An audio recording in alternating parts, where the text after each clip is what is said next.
자, 이처럼 팬데믹을 지나는 동안에 코로나 바이러스에 감염되었다면 뇌와 인지 기능에 손상이 나올 가능성이 있고요. 감염이 되지 않았더라도 팬데믹 상황을 지나고 있다는 것만으로도 정신 건강과 뇌와 인지 기능에 영향을 받았을 가능성이 있습니다. 자, 이제 이야기를 조금 바꿔서 팬데믹에서 바뀐 일상 중에 다른 측면을 살펴보겠습니다. 자, 팬데믹 기간 중에 우리가 겪은 일상의 변화 중에 대표적인 것은 마스크 착용이었죠. 얼마 전에 실외 마스크 착용 의무화가 해제되었지만 그럼에도 불구하고 여전히 많은 사람들은 마스크를 쓰고 다닙니다. 습관이 되어버린 거죠. 그래서 저희 딸도 밖에 나가고 싶을 때 항상 마스크를 들고 와서 마스크 이렇게 얘기를 합니다. 딸에게는 밖에 나갈 땐 마스크를 쓰는 것이다. 그것이 세상의 규칙이 되어버린 거죠. 마스크를 쓰게 되면은 우선 얼굴을 잘 알아보지 못하게 되죠. 그리고 표정을 잘 읽지 못하고요. 마스크가 입을 가렸기 때문에 말을 할 때도 소리를 잘 알아듣지 못하는 경우가 생깁니다.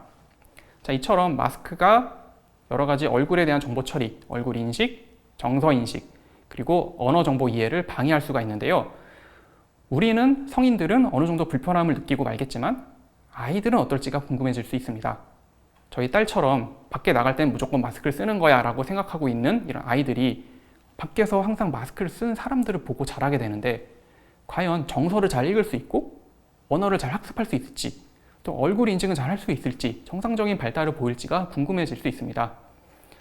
일단 실험실에서는요, 예상할 수 있듯이 아이들은 마스크 쓴 얼굴에 정서를 잘 읽지 못하고요, 얼굴도 잘 알아보지 못하고, 그리고 말소리도 잘 이해하지 못하는 경향이 나타났습니다.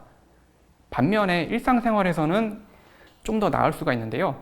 일상생활에서는 마스크를 쓰고 있긴 하지만 다른 정보들이 존재합니다. 주변 상황 정보가 존재하고요. 몸짓이라든가 목소리의 톤, 그 외 여러 가지 정보들을 통해서 아이들은 정서를 읽고 언어를 이해하는 데 도움을 받을 수가 있습니다.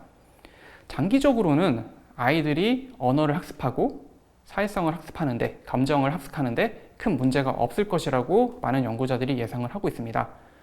물론 일시적으로 마스크를 썼을 때 아이들이 약간 방해를 받을 수 있겠지만 우리가 24시간 마스크를 쓰는 건 아니죠.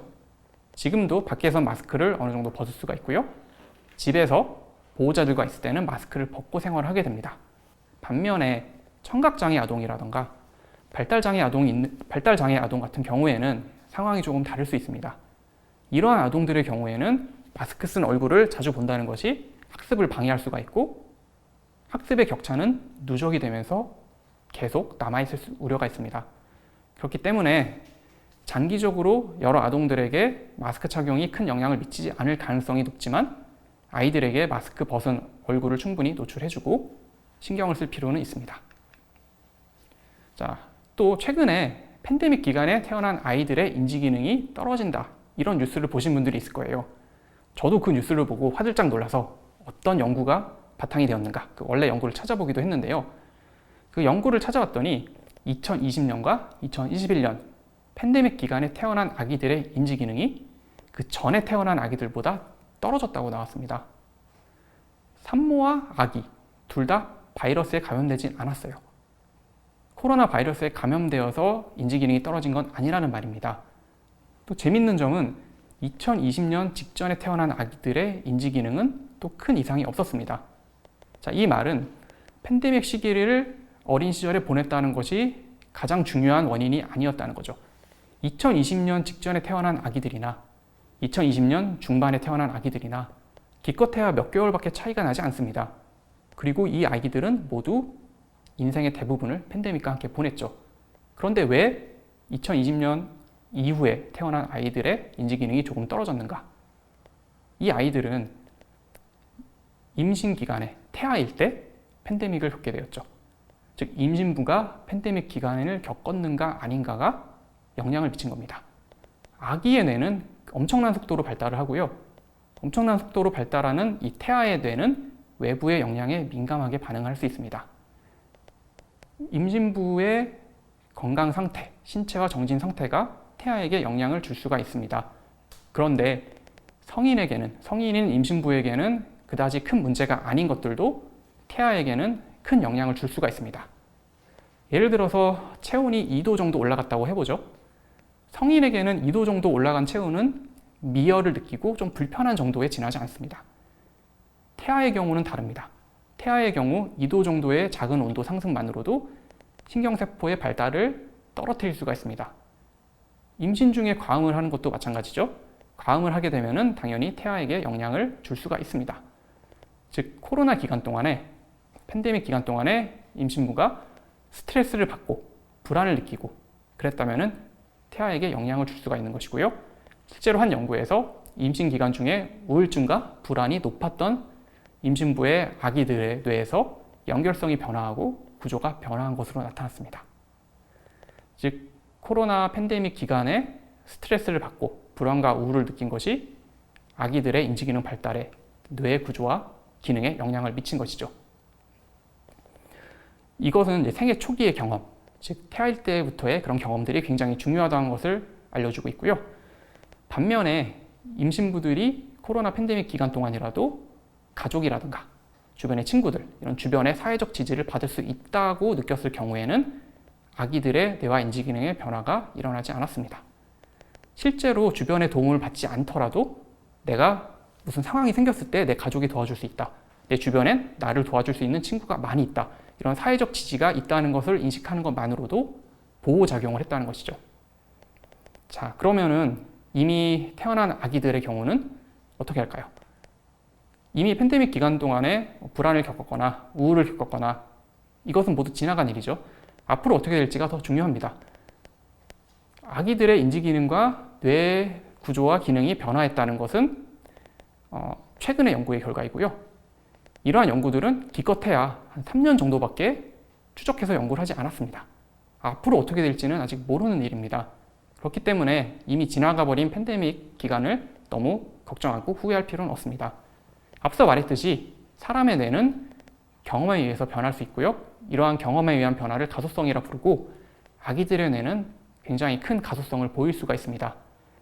여러 연구들에서 팬데믹 기간에 태어난 아기들의 인지 기능이 변화했다고 보여주고 있지만 아직 시기가 얼마 지나지 않았고 뇌의 가소성으로 인해서 변화할 수 있는 가능성은 많이 남아있기 때문에 앞으로 아기들이 어떤 경험을 하는가가 더 중요할 것입니다. 자, 뇌의 가소성에 대한 얘기를 조금 더 해보겠습니다. 1980년대 루마니아의 독재자인 차우세스크 정권에서 인구 정책이 실패를 했습니다. 그래서 굉장히 많은 고아들이 만들어졌고요. 버려진 고아들을 국가에서 양육을 하게 됐습니다.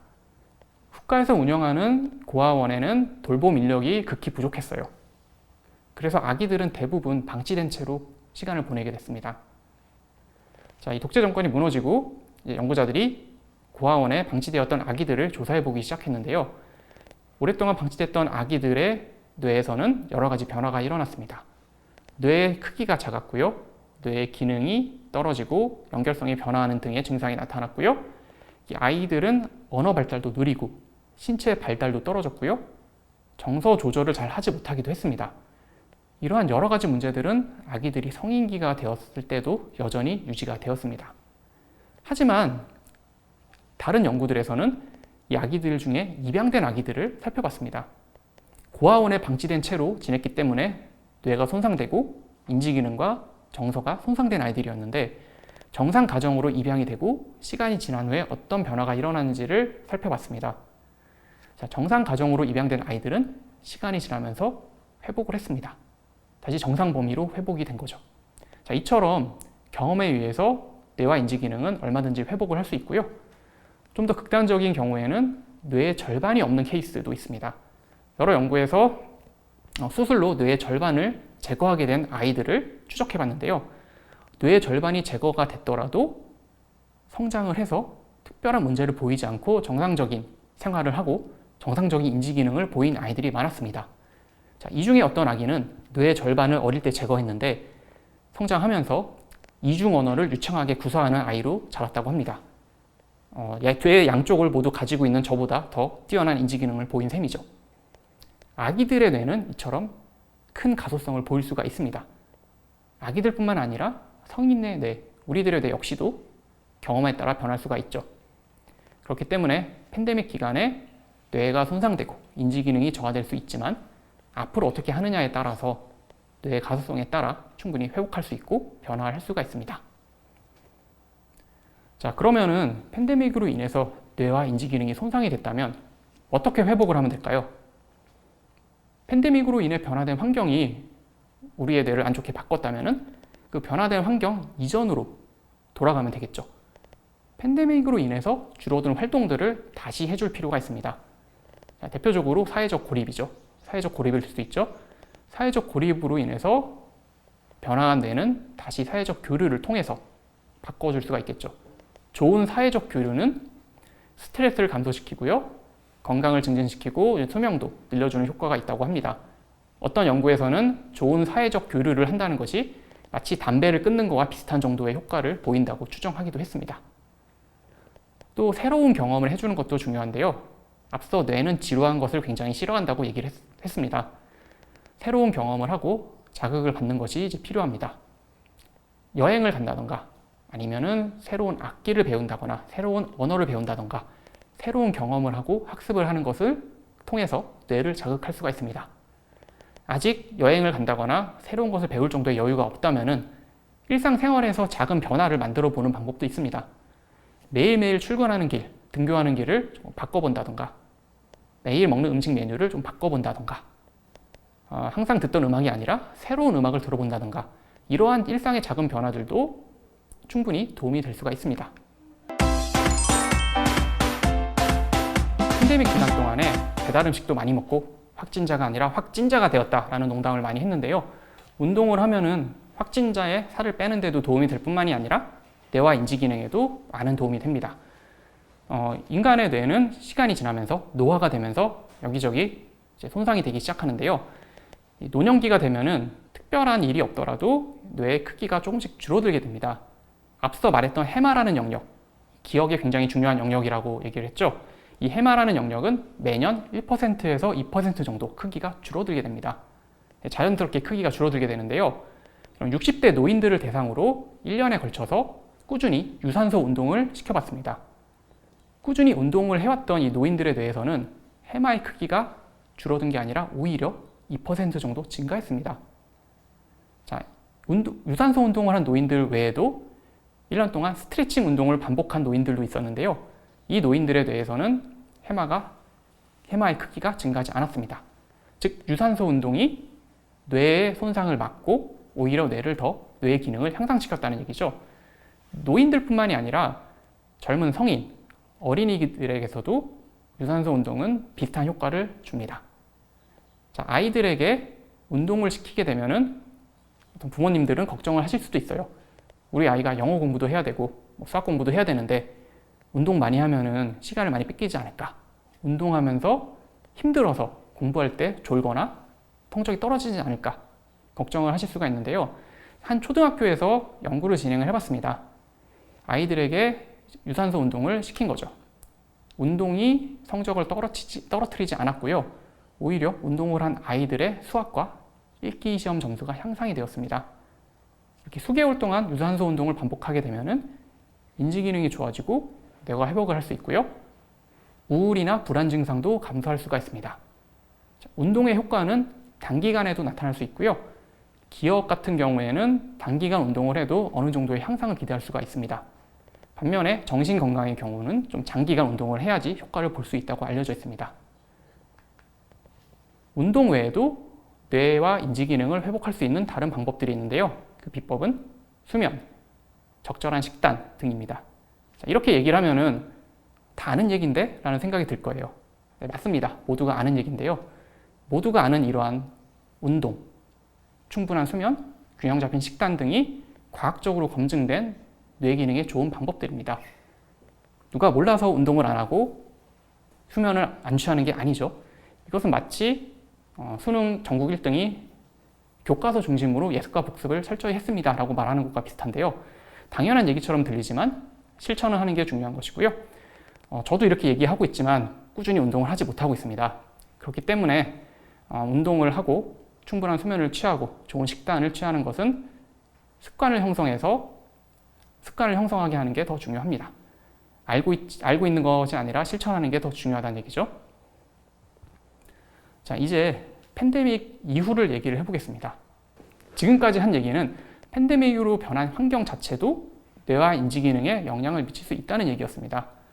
하지만 팬데믹 이후에 우리가 기억해야 될 것 중에 하나는 뇌와 인지 기능에 손상을 미치는 팬데믹의 악영향이 모두에게 공평하지 않다는 점입니다.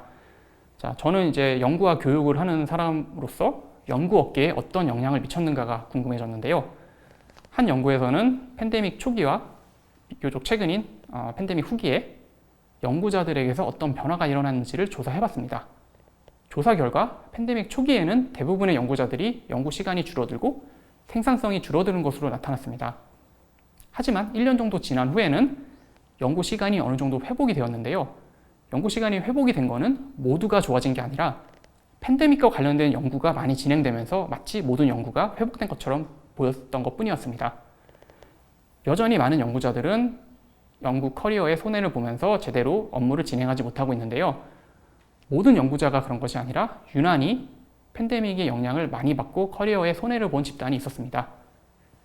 여성 연구자들의 경우에 팬데믹 기간에 유난히 생산성이 줄어들고 새로운 연구를 시작하지 못했다고 밝혀졌고요. 여성 연구자 중에도 특히 어린 자녀를 둔 연구자들이 손해를 많이 봤다고 알려졌습니다. 왜 그랬을까요? 제가 어떻게 이 시간에 여기서 편하게 앉아서 집에 어린아이가 있는데 강연을 하고 있는 걸까요? 누군가는 육아의 부담을 맡고 있는 거죠. 여성 연구자들, 어린 아이를 가진 여성 연구자들 역시 육아의 부담을 맡게 되면서 생산성이 떨어지고 더 많은 손해를 봤다는 결과가 나왔습니다. 교육의 경우도 비슷한데요. 어린이집이 문을 닫고 방과 후 학교가 취소되는 등으로 수업을 못 받게 되면은 어떤 아이들은 그 수업을 보충할 수가 있고요. 다른 방식으로 보충을 할 수 없는 아이들도 있습니다. 이렇게 한번 누적된 교육의 격차는 장기간에 걸쳐서 계속 더 큰 효과를 낳는 것으로 알려져 있습니다. 따라서 이 팬데믹이 우리의 뇌와 인지 기능에 안 좋은 영향을 미쳤다고 얘기를 하고 있는데 이러한 안 좋은 영향은 모두에게 동일하지 않고 기존에 존재하던 어떤 격차를 더 벌리는 방식으로 작용을 하는 것 같습니다. 자, 코로나가 끝나게 되면 어떻게 될까요? 코로나가 끝나면 아마 기분이 좋겠죠. 하지만 코로나가 끝난다 하더라도 뇌는 다시 적응을 해야 됩니다. 우리의 뇌는 어쩌면 이미 팬데믹에 적응을 한 상태고요. 팬데믹이 끝나면 포스트 팬데믹에 다시 적응을 해야 됩니다. 심리학 교과서에는 스트레스를 유발하는 사건들의 목록이 나와 있는데요. 그 사건들의 목록 중에는 좀 의외의 것들이 있습니다. 결혼, 취업, 이사 등 이런 것들도 스트레스를 유발한다고 알려져 있습니다. 자, 이러한 것들은 보통 좋은 경험이라고 생각을 하겠지만 그와 동시에 일상에 변화를 가져오는 것이기도 합니다.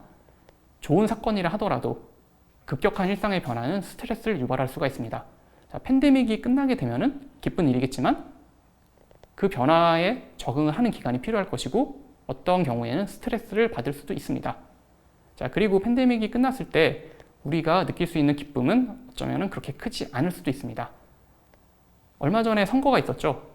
여러분이 지지하는 후보가 당선이 됐다면 기뻤을 겁니다. 떨어졌다면 기분이 좋지 않았겠죠. 선거 전에 사람들에게 물어봅니다.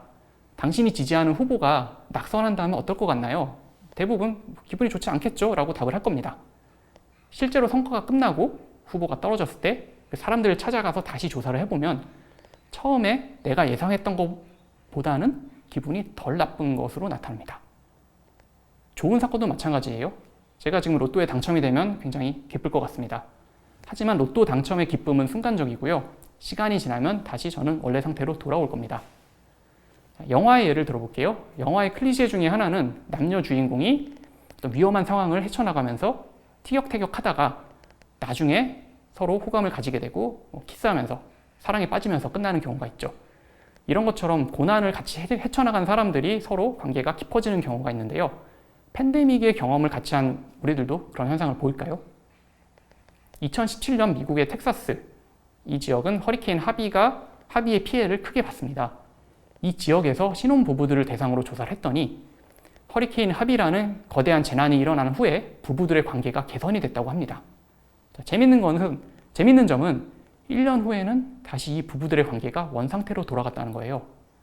즉 팬데믹이라는 거대한 재난을 겪으면서 일시적으로 관계가 회복될 수는 있지만 이 팬데믹이란 것이 원래 가지고 있던 문제를 해결해 주는 건 아닙니다. 제가 팬데믹이 끝나도 좋지 않을 것이라고 미리 초를 치는 얘기를 하는 게 아닙니다. 인간의 정서 예측이란 게 원래 그렇게 작동을 합니다. 팬데믹이 종료되면 기쁠 거예요. 하지만 팬데믹이 종료되면 내가 가진 여러 문제들이 다 해결될 것이라고 기대를 할 수는 없습니다. 팬데믹의 기쁨은 일시적이고요. 팬데믹이 끝난 후에 다시 정서 상태는 원상태로 돌아올 겁니다. 그렇기 때문에 팬데믹이 끝난다면 아마 기쁨을 느낄 것입니다. 하지만 그 기쁨은 일시적일 수가 있습니다. 팬데믹이 끝나더라도 그것이 우리가 기존에 가지고 있던 문제가 있다면 그 문제를 직접 해결해 주진 않습니다. 그렇기 때문에 어떤 팬데믹이 나의 문제를 다 해결해 줄 것이고 그것이 끝나기만을 기다리기보다는 일상생활에서 행복을 찾고 의미를 찾는 것이 더 중요할 것이라고 생각을 합니다. 네, 지금까지 팬데믹이 우리에게 어떤 영향을 미쳤는가에 대한 얘기를 했고요. 이 팬데믹의 영향을 벗어나기 위해서는 일상에서 행복을 찾으시고 운동, 수면 습관의 회복, 그리고 균형 잡힌 식단의 유지 등 우리가 일반적으로 생각할 수 있는 여러 가지 건강에 도움이 되는 활동을 하면서 뇌와 인지 기능을 회복할 수 있기를 바라겠습니다. 네, 감사합니다.